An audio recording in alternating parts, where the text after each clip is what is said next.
Добрый вечер. Вы смотрите программу «Якутия в деталях», в студии Надежда Саханская. Якутия уверенно держит планку лидера развития по многим направлениям на Дальнем Востоке. Это большая заслуга всех жителей республики, которые изо дня в день трудятся на ее благо. Это заслуга нашего президента Владимира Путина, который ведет активную деятельность, направленную на всестороннее развитие России.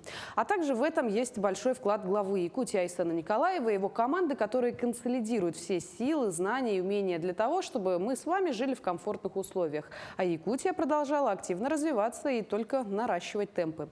И с нашим сегодняшним гостем, председателем правительства Якутии Кириллом Бычковым, мы поговорим о главных векторах развития нашего региона на ближайшие несколько лет. Добрый вечер, Кирилл Евгеньевич. Здравствуйте. Давайте, наверное, начнем с каких-то основ. Вот какие задачи сейчас ставит глава Якутии Айсен Николаев? Хотел бы отметить, что, отвечая на этот вопрос, что основные задачи прописаны в указах главы нашей республики. И здесь Айсен Сергеевич уже сфокусировал внимание правительства, вообще всей своей большой команды над первостепенными задачами, которые действительно, никто не поспорит, являются на сегодняшний день самыми актуальными для нашей республики. Прежде всего, и вообще задача правительства – это достойная, комфортная жизнь населения, это благополучие населения с учетом местных особенностей, с учетом особенностей нашей большой и бескрайней, как многие наши гости говорят, республики. И, конечно, мы должны понимать, что качество жизни населения, вне зависимости от того, живет он в столице, в Якутске, или живет он в труднодоступной территории, в арктическом районе, она должна быть одинаково комфортной. К этому мы стремимся, и я думаю, что эта цель, она вполне достижима, хотя и достаточно амбициозна.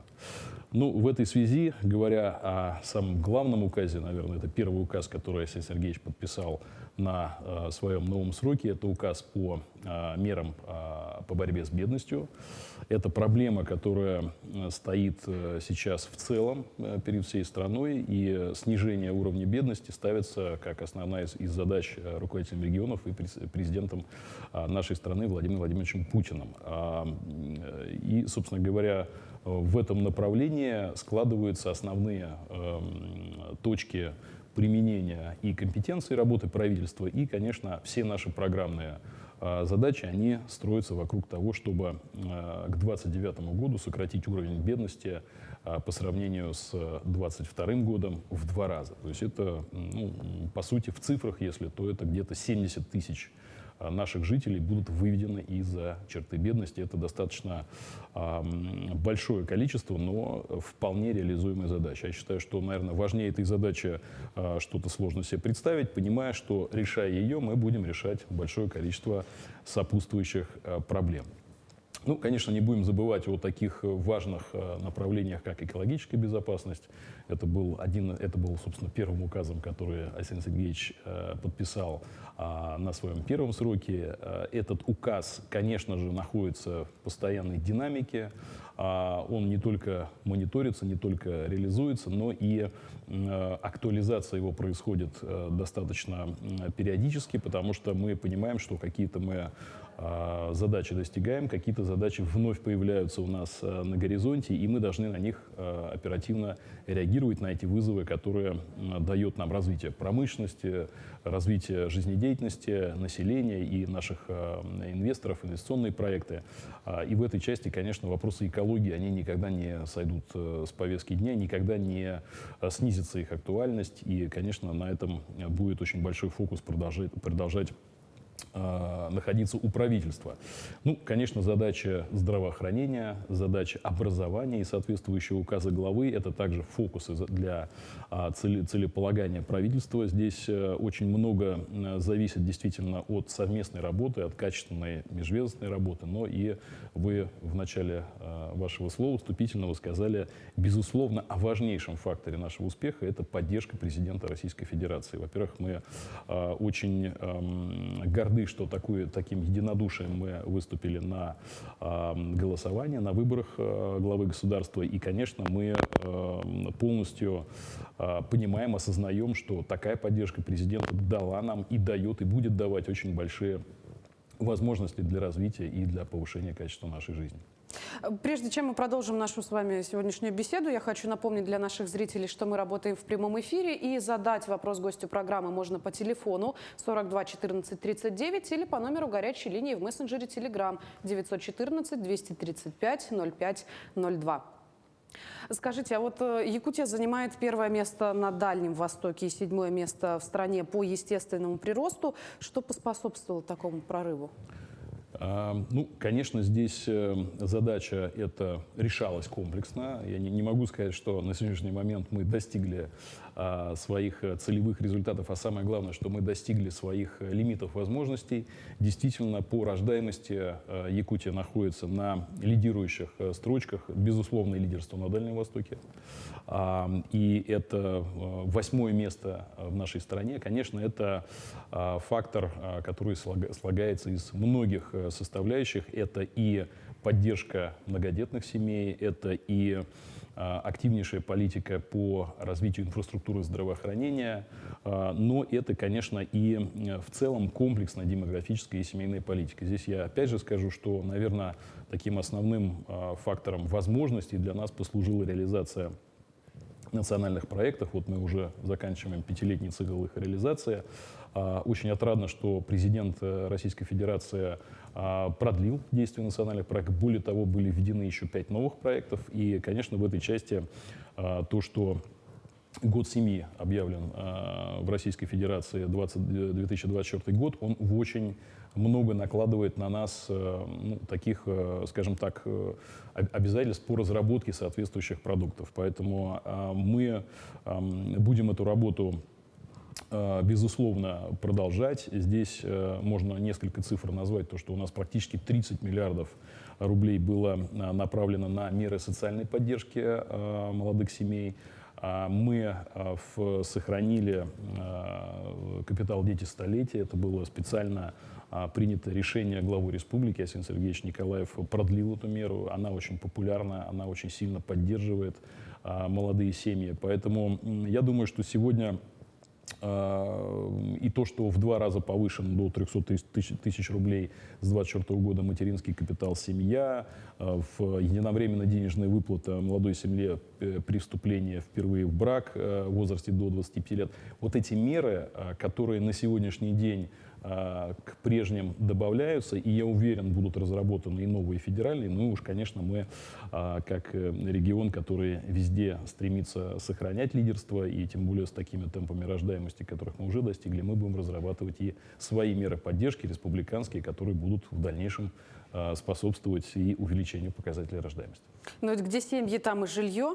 Якутия занимает 2-е место на Дальнем Востоке по вводу жилья. За счет чего удалось достичь подобных показателей? Ну, безусловно, без жилья семьи не могут развиваться, расширяться. Это основной вопрос. Он ставился и 5-6 лет назад как основные вопросы. Он и на более отдаленные исторические перспективы всегда стоял. Вы, как вы помните, и в советское время ничто так не портит или не помогает жизни, как жилищный вопрос. Я хочу вам сказать, что с помощью тех же национальных проектов, это, опять же, наверное, ключевой фактор, такой базисный ресурсный фактор, который позволил нам существенно продвинуться в решении этого вопроса. Жилье и городская среда – этот проект, который вывел республику сегодня на беспрецедентные объемы строительства жилья. То есть мы вот по 2023 году достигли 705 тысяч квадратных метров. Побили рекорд. Побили рекорд. Причем это не просто многолетний рекорд, это, наверное, такой исторический рекорд для Якутии. Конечно, в этом плане мы останавливаться не собираемся, тем более, что есть возможности и соответствующие финансовые ресурсы, в том числе и федеральная поддержка, поддержка президента Российской Федерации. Она предполагает выход на, я оцениваю, что мы можем достичь 1 метра на жителя в год. То есть это около более 800 тысяч метров, и, собственно говоря, нас уже больше 1 миллиона, поэтому целевая планка правительства отработать с возможностью ввода около 1 миллиона квадратных метров в год в самой ближайшей перспективе. А в этой части мы, конечно, занимаемся не только, ну, скажем, такой подсчетом количества метров построенных, но и созданием условий и созданием град-потенциала для того, чтобы мы объективно понимали, что и в следующие там, 2, 3, 4, 5 лет эти планы, о которых я сегодня говорю, они бы были выполнимы. Конечно, глава нам ставит задачи повышения ежегодно. В этом году у нас по национальному проекту планка аналогичная прошлому году, но я думаю, что мы ее, конечно, превысим, тем более, что создаются условия комплексное развитие территории и новые квартала. В Якутске вот мы 2 квартала уже строим, 1 активно уже строится, мы видим уже 2-й год ввода домов, и в общей сложности, я говорю про квартал Звездный, уже, наверное, многие не только жители Якутска, но и многие жители нашей республики, да и он и известен и далеко за пределами, знают про этот, ну, по сути, такой новый центр развития жилищного строительства. Более 250 000 квадратных метров там будет построено. Уже введено там порядка 12, вот сейчас 12 домов уже у нас будет на конец 1-го квартала. И, конечно, в основном это действует под программу переселения. Переселение из ветхого аварийного жилья, та проблема, которая в республике стоит очень мощно. Мы самый крупный регион по объему аварийного жилья. У нас в программе переселения 2-го этапа 1 100 000 квадратных метров. Это больше 10% всего объема программы по Российской Федерации. Но, конечно, это не завершает, скажем так, объем имеющегося, оставшегося жилья. Он примерно такой же, поэтому мы очень благодарны, опять же, президенту, когда в своем послании он обозначил, что программа переселения будет продолжаться, что большое количество жилья, которое предстоит переселить, оно будет включено в последующие этапы программы. Поэтому мы активнейшим образом сейчас к этому готовимся, и могу вас заверить, что работа в этом плане в предстоящие годы будет активно продолжена. Не меньшими темпами, чем она проводится сегодня. А как быть с социальной газификацией? Мы уже стали лидерами. Вот, что будет реализовано в этом году?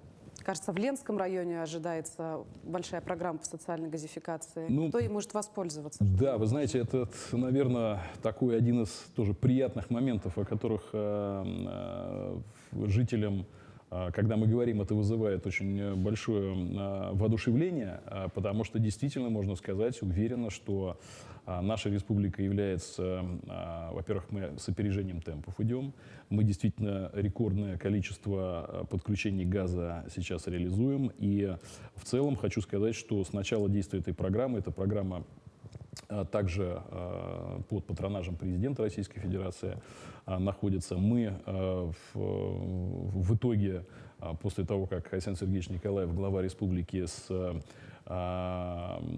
президентом «Газпрома», председателем правления «Газпрома» подписали соглашение, да, с 2021 года, мы уже 7 тысяч домовладений газифицировали по этой программе. То есть, ну, вы понимаете, что, наверное, такого масштаба газификации республика себе представить не могла в прежние периоды. Если бы не эта программа социальной газификации, таких темпов достичь просто физически невозможно, исходя из гигантского объема инвестиций. С помощью «Газпрома» эта программа реализуется. Конечно, там есть и софинансирование республики. В этой части очень важно, чтобы программа шла точности в графике, и здесь мы, опять же, несколько превышаем даже наши планы. Вот по прошлому году мы 138% от плана достигли, и в этом году это все продолжается. Мы также, это и Южная Якутия, и Западная Якутия, это те населенные пункты, которые находятся вдоль газопровода «Силы Сибири». И, конечно, этого бы никогда не было, если бы не эта программа. Поэтому я хочу сказать, что в этой части работа будет продолжена, мы не будем снижать темпы. Хочу сказать отдельно, что в этой программе предусмотрена и социальная поддержка тех слоев населения, которые не могут себе позволить там, в полной мере оплачивать подвод газа и подключение до своего дома. Поэтому в этом плане мы реализуем программу льготной поддержки. Вот. И в этом плане мы уже на сумму более 265 миллионов оказали поддержку. Это где-то примерно сегодня 145 тысяч на домовладение, но эта сумма увеличена, опять же, соответствующим распоряжением главы республики. Поэтому хочу сказать, что и заверить, что те наши жители, которые, понимая достаточно такую большую капиталоемкость для своих бюджетов по газификации, смогут рассчитывать на поддержку республики и, соответственно, провести газ, подключить газ в своем доме.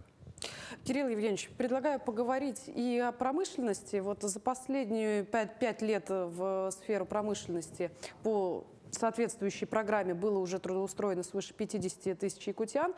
Это, наверное, все-таки зависит от грамотного подхода к образованию, к профориентации школьников.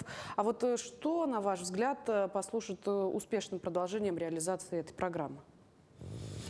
Я хочу сказать, что, конечно, одной из важнейших тем при развитии, любом развитии промышленном, это трудоустройство местных кадров. Мы понимаем, что республика должна получать не только налоговые дивиденды от количества реализуемых инвестиционных промышленных проектов, но и прежде всего трудоустраивать свое население на этих предприятиях. Во-первых, это соответствующий уровень заработной платы, это соответствующие квалификации, социальная поддержка, социальные гарантии, ну и, конечно, целый пакет возможностей для самих работников и для их семей.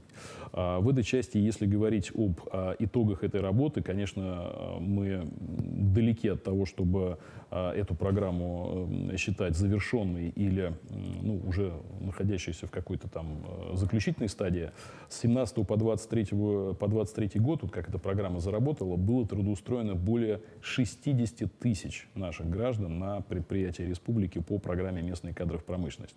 Ну, конечно, это крупнейшие все наши предприятия, которые хорошо известны. Это и «Алросы», это и «Колмар», это и «Сахатранснефтегаз», это и наши предприятия «Рик-Автодор». То есть это те предприятия, которые на сегодняшний день являются активными участниками рынка промышленного, строительного, инфраструктурного. И за прошлый год у нас было, например, трудоустроено более 11 тысяч человек, 11 200 с чем-то. Да? Ну и, конечно, хочу отдельно сказать, что эта программа предполагает и отдельное ее направление, это трудоустройство участников СВО. Это те ребята, которые выполнили свой долг, которые проявили храбрость, героизм, геройски послужили Родине, вернулись. И, конечно, наша задача их квалифицированно трудоустроить. Квалифицированно имеется в виду, чтобы они получили профессию, либо ту профессию, которая у них была, и они бы ее повысили, свои навыки и свою квалификацию, либо получили новую профессию, которая могла бы им, собственно говоря, по жизни уже и их поддерживать, и их семьи. Это очень важно, и на самом деле на этом даже больший фокус мы сейчас оставляем для текущей работы. Поэтому хочу сказать, что большое спасибо, во-первых, тем, кто эту программу начал в свое время. Это была прекрасная идея, она сегодня активно развивается. Ну и отдельное спасибо тем предприятиям, нашим промышленным гигантам, которые в ней участвуют. Пожалуй, ключевое – это местные кадры в промышленность. Но известно также, что и соседние регионы тоже проявляют интерес. Ну, безусловно, конкуренция – это первый признак мастерства. Если мы своими кадрами конкурентоспособны среди других регионов, то это говорит о том, что мы свою задачу видим правильно, выполняем правильно. Поэтому нет в этом ничего предусудительного. Но я хотел бы сказать, что мы, наоборот, проводим политику, ведь наше население увеличивается, политику закрепления кадров наших у себя на территории, но и, конечно, привлечения тоже внешних специалистов, если условия пребывания, условия работы и жизни в нашей республике будут привлекательны для внешних работников, это прекрасный показатель работы в этой части. Помимо прекрасных достижений в промышленной сфере, у нас и хорошие показатели в сельском хозяйстве. Вот при том, что живем-то в суровых климатических условиях, что, на ваш взгляд, в этом направлении способствует развитию? Ну, хотел бы сказать, что мы все-таки по объему продукта больше все-таки сельское на сегодняшний день. Про это не надо забывать, потому что многие говорят о взрывных темпах роста. Конечно, промышленность растет галопирующими темпами, и, возможно, вот мы сейчас этот паритет в ближайшие дни увидим, но цели сегодня поднять с 54 до 60% долю сельского хозяйства в продукте, она остается, и я считаю, что это очень важная, нужная задача. Во-первых, это обеспечение продуктами питания своего населения. То есть население должно обеспечиваться собственным производством в части продуктов питания. Это первая задача. Вторая задача, конечно, это поддержка наших фермеров, поддержка нашего населения, которое живет в основном в сельских районах. Да? И здесь мы, конечно, будем применять все меры от субсидирования, такого стабильного, программного. В этом году, опять же, и это было специальным поручением главы республики, когда мы формировали бюджет 2024 года, около 15 миллиардов рублей. Вот. И именно видя задачу в расширении и развитии инвестиционных проектов в сфере сельского хозяйства, качества сельских жителей, ну и вообще в комплексе развития аграрного сектора у нас в республике. У нас совершенно уникальные разработки, у нас совершенно уникальные племенные разработки. Это надо, безусловно, сохранять, это надо развивать. Ну и, конечно, все-таки не будем забывать, что Республика Саха-Якутия является эталоном качественного экологического продукта. То есть наше мясо, наши виды продукции из ягоды, даже мед сейчас выходит у нас на лидирующей позиции, между прочим, по ряду показателей побеждает знаменитый башкирский мед. Вот. Поэтому на этом не стоит останавливаться. Я считаю, что здесь мы будем, во-первых, поддерживать, конечно, и что все успехи якутских фермеров еще впереди. Причем стоит обратить внимание еще и на школьников, которые запускают свои агростартапы. Это, наверное, тоже один из векторов развития, который, ну, если не выстрелит, то точно будет известен всей республике в ближайшие несколько лет. Ну, во-первых, здесь мы и создаем соответствующую базу. В Хатасах же открылся сейчас хорошая школа для как раз агроспециализации. Да? Мы видим, что молодые наши фермеры, они уже живут мечтами о создании суперуспешных проектов. Я не говорю уже о тех, которые просто традиционно видят себя в этом направлении. Ведь мы долгие годы наблюдали отток из села. Да? И в этой части, наверное, правильные условия поддержки, правильные условия создания для инвесторов, для тех, кто развивает свой малый и средний бизнес в сельском хозяйстве, они дают возможность сбалансировать вот эту вот политику и, конечно, увидеть то, что наше село начинает прирастать ценными кадрами и хорошими очень проектами. Кирилл Евгеньевич, мне подсказывают, что у нас есть звонок от зрителя. Давайте узнаем, что там у человека. Здравствуйте, задавайте свой вопрос. Здравствуйте, Кирилл Евгеньевич. Мы многодетная семья из города Якутска, и у меня вот такой вопрос. Мы стоим в очереди на получение детского сада, но очень сильно переживаем, что не пойдем к 2 годам. Вот. Подскажите, пожалуйста, будут у нас появляться садики еще в Якутске, вот желательно в центре? Спасибо. Вопрос очень действительно актуальный, и именно для центра Якутска. Вот. Если в целом эта проблема по стране, ну и, конечно, наша республика находится на лидирующих позициях, она где-то решена, где-то решается, ну, в частности, вот, по-моему, от 3 до 7 лет у нас очередность уже там фактически близится к нулю, то от 1,5 до 3 проблема существует. Проблема существует в основном в густонаселенных районах, к которым относится как раз центр нашей столицы. И здесь, несмотря на то, что мы достаточно большое количество садиков по проекту демографии ввели, по-моему, с 2018 года было построено более 20, 22 или 24. И в ближайшее время, и вот в прошлом году, по-моему, включая, мы создали 2500 мест, то мы на сегодняшний момент все равно еще имеем очередь.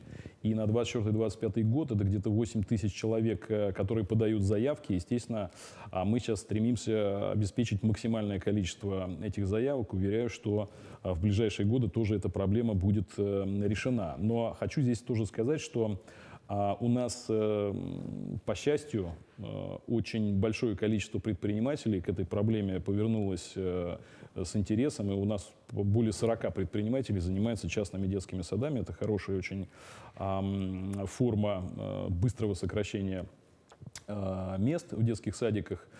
Здесь мы, конечно, им оказываем тоже большую поддержку. И могу сказать, что в этом году у нас планируется создание 270 дополнительных мест именно в Якутске. То была цифра, которую я сказал по республике. А это в Якутске, непосредственно в Якутске 270 мест у нас будет создано. Поэтому мы, конечно, идем к выполнению этой задачи и напрямую приближаемся к ее решению. Хочу отдельно сказать, что те, кто испытывает потребность, могут подать через госуслуги соответствующие заявления. Это нужно делать в определенный срок.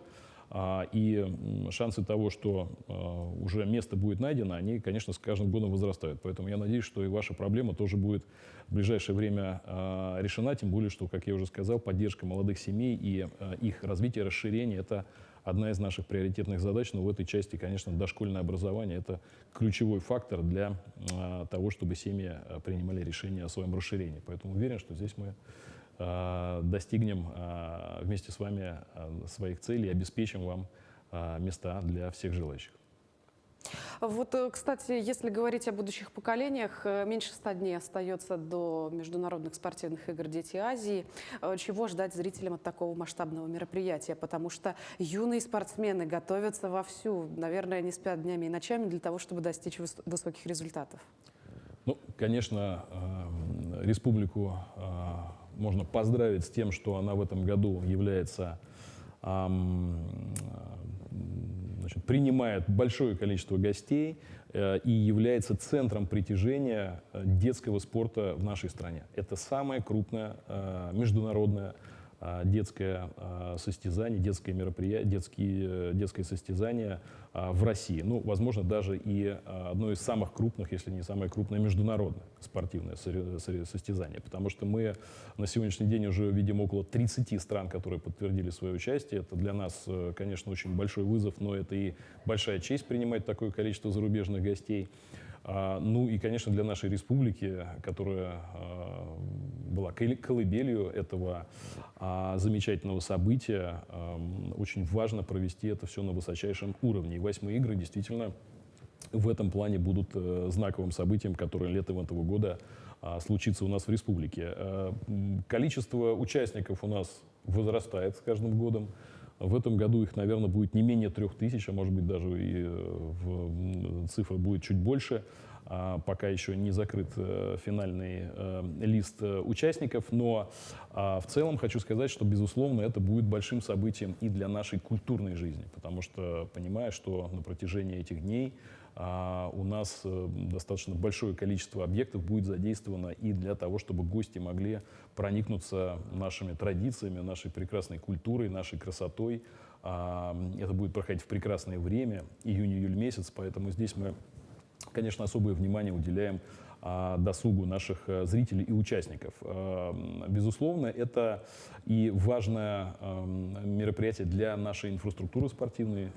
Те объекты, которые будут задействованы, они сегодня уже завершают свою где-то реконструкцию, где-то капремонт, где-то просто приведение в порядок переоснащения, дооснащения. Некоторые объекты строятся, будут построены объекты. И, конечно, в этой части нас основным вызовом будет являться показать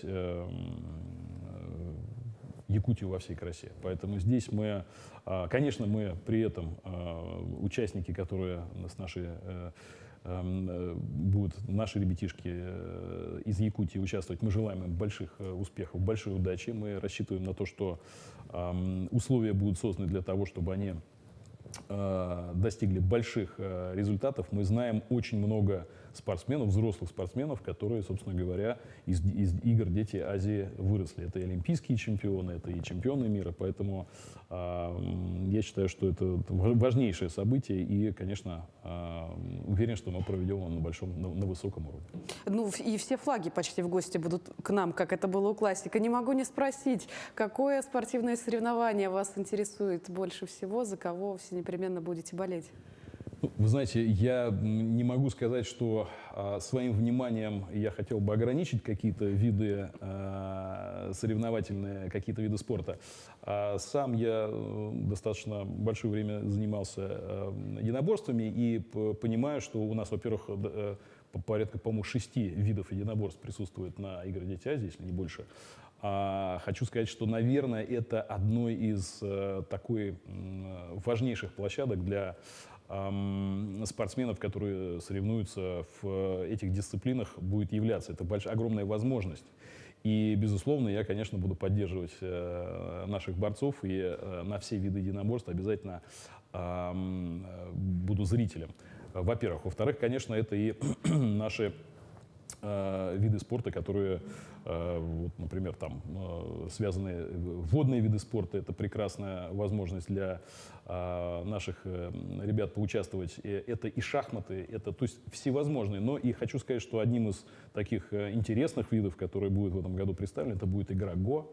Это также очень важный вид, которому сейчас большое внимание уделяется, и очень небезынтересно будет тоже понаблюдать за нашими спортсменами. Поэтому я ни одного вида спорта, который бы не вызвал такое вот оживление или интерес, интригу, я не могу назвать, поэтому все они, безусловно, будут очень зрелищными, привлекательными, поэтому, конечно, надо будет все их обязательно посещать. Давайте поговорим еще, пока у нас остается немного времени, про квартал труда, который, по сути, это город в городе. Это и полноценная инфраструктура и для работы, и для отдыха, и для, в общем-то, жизни. На открытие площадки приезжал сам министр по развитию Дальнего Востока и Арктики Алексей Чекунков. Какие проекты сейчас там являются наиболее перспективными? Насколько направление вообще креативной экономики востребовано у якутян? Хочу сказать, напомнить нашим гражданам, думаю, многие знают, что Якутия признана президентом Российской Федерации самым креативным регионом России. Этот флаг мы с гордостью несем и уверен, что он нам даст и большое количество возможностей для развития. Конечно, это большая честь, но и большая ответственность, потому что ничто так быстро не развивается, как креативная индустрия, ничто так не переменчиво. Здесь удержать пальму первенства сложно, но это и для наших, конечно, ребят огромная возможность для развития. Если мы говорим о квартале труда, который, кстати, был тоже создан по инициативе и правительства, и тех, кто занимается креативными индустриями, там 3 основных направления. Первое – это, конечно, киноиндустрия, ведь якутское кино, феномен якутского кино, как сейчас многие говорят, это один из алмазов, да, не только природный, который добывается в земле, но и тот, который создается людьми. А киноиндустрия – это один из фокусов развития креативной экономики нашей республики, и сопутствующие сферы, такие как технические, IT-индустрия, в киноиндустрии и многие другие сферы – это применение, возможность применения талантов наших ребят. Второе – это анимация. В этом плане тоже мы все знаем наши новые якутские мультфильмы. В этой части мы также являемся одним из лидеров по креативу. И в этом плане тоже квартал труда создает очень хорошую, мощную площадку для продвижения, таким движком для продвижения индустрии в анимации. Ну и, конечно, мода. Ведь мода в Якутии – это особое направление. Мы знаем прекрасно, мы видим, какие изумительные наряды демонстрируют люди на праздниках на наших национальных. Прежде всего, это Эсэх Ланхо, Эсэх Туймады, который проводится ежегодно.